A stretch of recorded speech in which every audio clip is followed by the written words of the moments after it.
வங்கக்கடலில் உருவான டிட்வா புயல் இன்று அதிகாலை வட தமிழகம், புதுச்சேரி மற்றும் அதனை ஒட்டிய தென் ஆந்திரா கடலோர பகுதிகளுக்கு அருகே தென்மேற்கு வங்கக்கடல் பகுதிகளை அடையும் என எதிர்பார்க்கப்படுகிறது.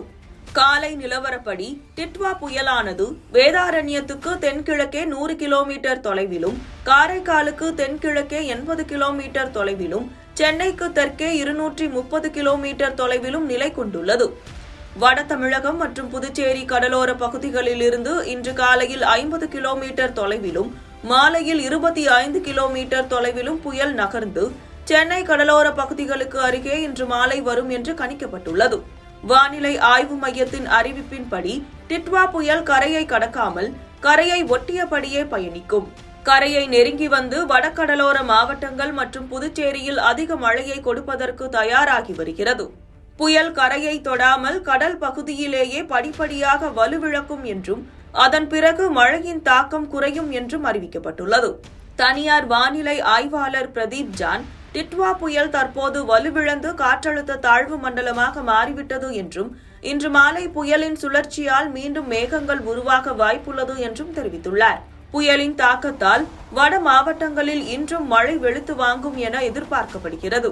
திருவள்ளூர், ராணிப்பேட்டை மாவட்டங்களில் ஓரிரு இடங்களில் அதி கனமழை பெய்ய வாய்ப்புள்ளது. கடலூர், மயிலாடுதுறை, விழுப்புரம், செங்கல்பட்டு, நாகை மாவட்டங்களுக்கும் காலை 8:30 மணி வரை ரெட் அலர்ட் விடுக்கப்பட்டுள்ளது.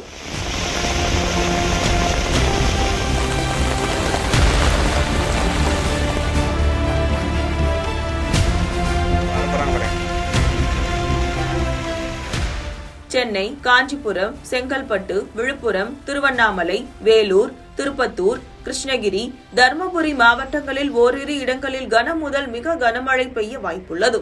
சேலம், கள்ளக்குறிச்சி, கடலூர் மாவட்டங்கள் மற்றும் புதுச்சேரியில் ஓரிரு இடங்களில் கனமழை பெய்ய வாய்ப்புள்ளது.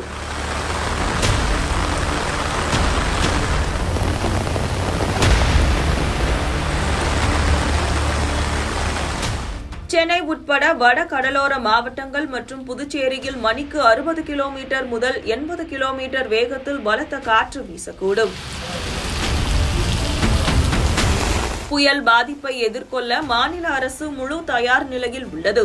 தேசிய மற்றும் மாநில பேரிடர் மீட்பு குழுக்கள் வட கடலோர மாவட்டங்களில் முகாமிட்டு மீட்பு பணிகளுக்கு தயாராக உள்ளன.